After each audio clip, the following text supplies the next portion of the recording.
मैं हूं हर्ष कुमार। आप देख रहे हैं मेरा यूट्यूब चैनल हर्ष स्टडी सेंटर। आज की क्लास में हम जानेंगे आर्टिकल्स को हिंदी में कहते हैं उपपद। और आर्टिकल्स कितने प्रकार के होते हैं? 2 प्रकार के होते हैं। नंबर 1 क्या होता है?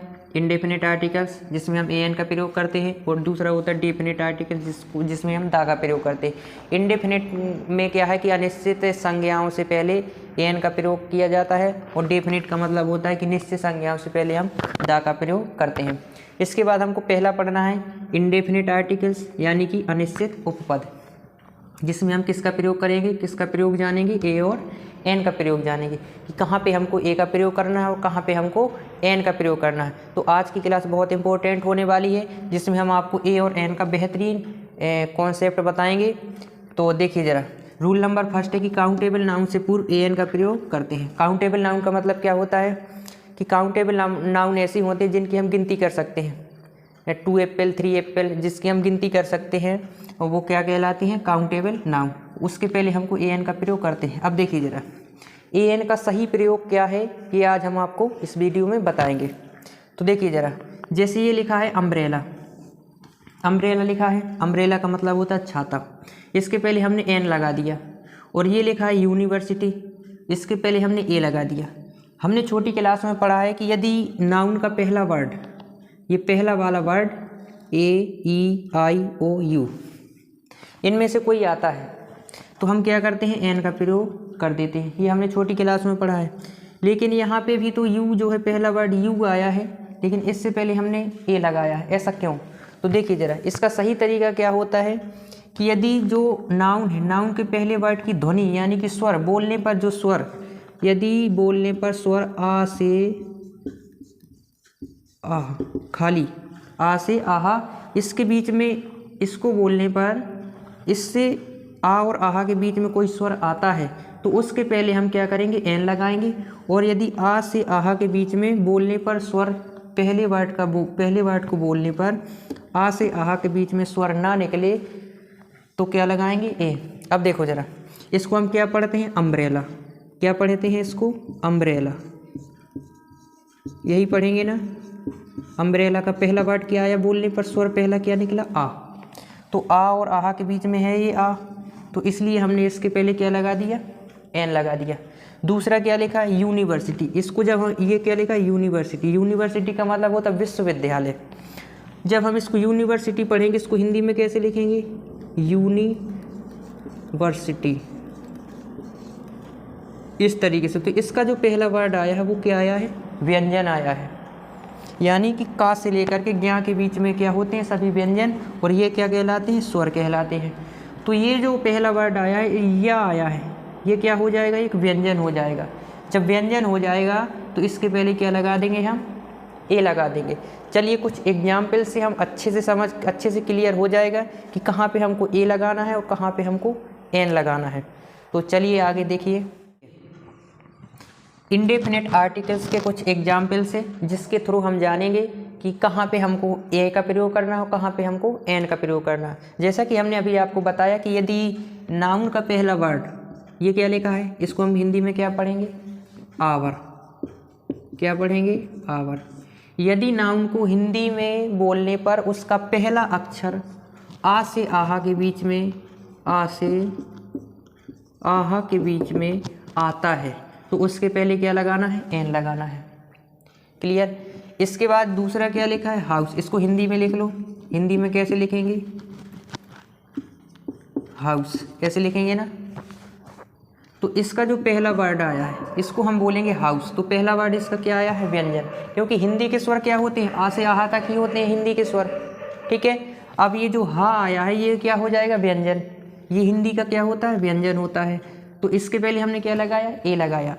अब देखिए ज़रा, इसके बाद तीसरा क्या लिखा है? यूरोपियन। यूरोप कोई देश का नाम है। यूरोपियन, वहाँ के रहने वाले लोगों को हम यूरोपियन कहते हैं। जैसे हमारे देश में जो लोग रहते हैं उनको क्या कहते हैं? भारतीय या इंडियन। ऐसे यूरोप में रहने वाले लोगों को क्या कहेंगे? यूरोपियन। तो यूरोपियन को यदि हम हिंदी में लिखें तो कैसे लिखेंगे? यूरोपियन। कैसे लिखेंगे हिंदी में? तो इसका जो पहला आया है ये हिंदी का व्यंजन हो जाएगा। और हिंदी के व्यंजन यदि आता है तो उसके पहले क्या लगाएंगे? ए। इसके बाद अब ये लिखा है, जब यदि आप इंग्लिश के स्वर की बात करें तो इंग्लिश के स्वर कौन कौन से होते हैं? ए, ई, आई, ओ, यू, ये इंग्लिश के 5 स्वर होते हैं और आ से आहा के बीच में ये हिंदी के स्वर होते हैं। बाकी जो होते हैं हिंदी के वो सारे व्यंजन होते हैं और इंग्लिश में इनके अलावा वो सारे व्यंजन होते हैं कॉन्स्टेंट। ये क्या होते हैं? वोवेल, और ये होते हैं हिंदी के वोवेल। ठीक है, तो देखिए जरा, अब ये लिखा है एम पी, इसको यदि हम हिंदी में लिखेंगे तो कैसे लिखेंगे? एम और पी, कैसे लिखेंगे? M P. तो इसका जो पहला वर्ड आया है एम पी, तो ये क्या आया? ए, और ये ए कहाँ आता है? आ से आहा के बीच में आता है, बिल्कुल आता है। तो आ से आहा के बीच में आता है, इसलिए इसके पहले हमने क्या लगा दिया? एन। ये बिल्कुल क्लियर है और इसी तरीके से आपको ए और एन का प्रयोग करना है। इस वाले तरीके से ए एन का प्रयोग नहीं करना, नहीं तो फिर गलत हो जाएगा। ठीक है, क्योंकि कई वर्ड ऐसे होते हैं जिनका हिंदी में मतलब निकालने पर, हिंदी में लिखने पर उनका स्वर कैसे व्यंजन निकलता है। जैसे ये लिखा है ऑरेंज, ऑरेंज मीन्स क्या होता है? संतरा, खाए भी होंगे। ऑरेंज को हिंदी में लिखेंगे कैसे?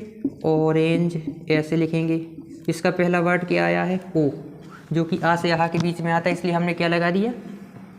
एन लगा दिया। इसके बाद लिखा है F I R. F I R का मतलब होता है फर्स्ट इंक्वायरी रिपोर्ट या फर्स्ट इंफॉर्मेशन रिपोर्ट। तो इसको हम लिखेंगे एफ, एफ को हिंदी में ऐसे ही लिखेंगे ना, एफ आई आर, ऐसे लिख देंगे। ठीक है, तो इसका जो पहला वर्ड आया है वो ए आया है, जो कि आ से आहा के बीच में आता है, इसलिए इसके पहले क्या लगा देंगे? एन लगा देंगे।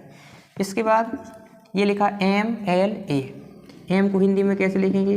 एम एल ए, इस तरीके से जो है एम एल ए को हिंदी में ऐसे ही लिखेंगे। तो इसका जो पहला वर्ड है ये क्या आया? ए, जो कि आ से आहा के बीच में आता है, इसलिए हमने इसके पहले क्या लगा दिया? एन। अब इसके बाद हम जानेंगे कि ए एन का सही प्रयोग कहाँ किया जाता है, मतलब किस जगह पर हम ए एन का प्रयोग करेंगे और किस जगह पर ए एन का प्रयोग नहीं करेंगे। तो चलिए शुरू करते हैं। देखिए, यूज ऑफ इंडेफिनिट आर्टिकल्स। अब हमको क्या करना है? ए एन का प्रयोग समझना है कि कहाँ पे करना है और कहाँ पे नहीं करना है। तो सबसे पहले हमको समझना है कि यूज ऑफ इंडेफिनिट आर्टिकल्स की कहाँ पर हमको ए एन का प्रयोग करना है।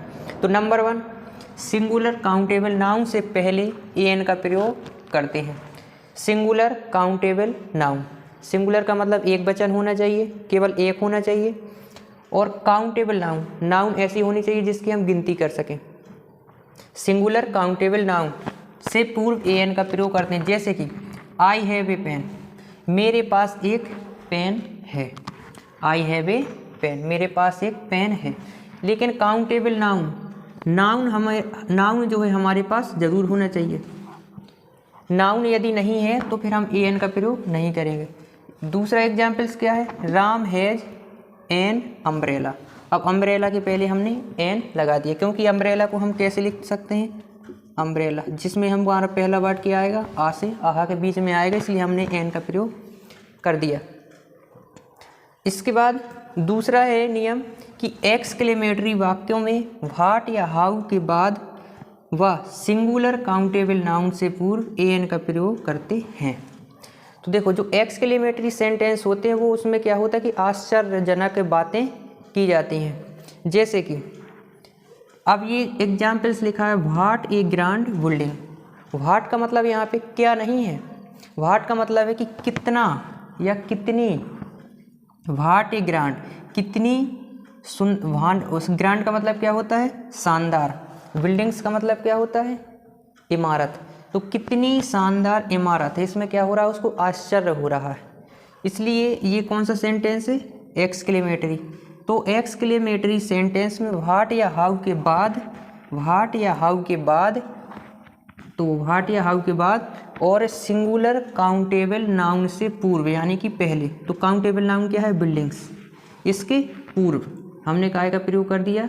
ए का प्रयोग कर दिया, क्योंकि बिल्डिंग्स को हम कैसे लिख सकते? ऐसे कुछ लिखेंगे।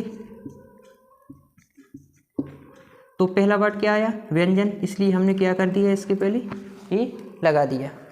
इसके बाद तीसरा है कुछ गिनती बताने वाले शब्द, जैसे कि 100, 1000, डजन, मिलियन से पूर्व ए का प्रयोग करते हैं। देखिए जरा, जो गिनती बताने वाले हैं जैसे कि 100, 1000, डजन, मिलियन, इनके पहले काय का प्रयोग करना है, ए का प्रयोग, से पूर्व ए का प्रयोग करते हैं, इनके पूर्व काय का प्रयोग करना है, ए का। जैसे कि आई हैव ए 100 पेन, मतलब कि मेरे पास 100 पेन हैं। A dozen pencil were bought by her, मैंने एक दर्जन पेंसिल्स जो है were means were bought by her, उसके लिए खरीदी थी। ठीक है, इस तरीके से आगे देखिए अब इसके बाद हमको क्या पढ़ना है कि don't use of indefinite articles, कि इंडेफिनिट आर्टिकल्स का प्रयोग कहाँ नहीं करना चाहिए। नंबर 1, किसी भी प्लूरल नाउन से पूर्व ए या एन का प्रयोग नहीं करना चाहिए। प्लूरल नाउन का मतलब क्या है कि जब एक से अधिक हों।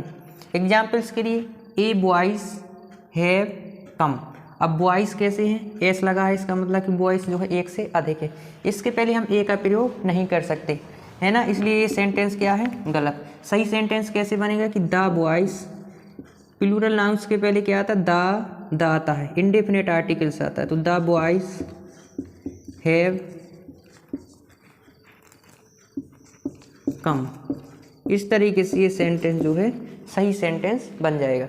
दूसरा क्या है कि अनकाउंटेबल नाउन से पूर्व एन का प्रयोग नहीं करते। अनकाउंटेबल नाउन से मतलब ऐसे नाउन जिनकी गिनती ना की जा सके, जैसे कि एडवाइस सलाह, लगेज सामान, न्यूज समाचार, वाइन शराब, म्यूजिक गाना, इंफॉर्मेशन जानकारी। इनके ये कैसे हैं, अनकाउंटेबल्स हैं, इनके पहले जो है ए या एन का प्रयोग नहीं कर सकते। यदि हमको ए या एन का प्रयोग करना है तो इनके पहले कुछ हमको विशेष जोड़ना पड़ता है, जैसे कि I have a piece of information for you, इसमें हमको क्या जोड़ना पड़ेगा, ए पीस ऑफ, तो इसमें ए पीस ऑफ जोड़ देंगे तो इंफॉर्मेशन फॉर यू, इस तरीके से हम जोड़ देते हैं। नहीं तो अनकाउंटेबल नाउन से पूर्व हम ए एन का प्रयोग नहीं कर सकते। ठीक है, इसके बाद कुछ फ्रेजेज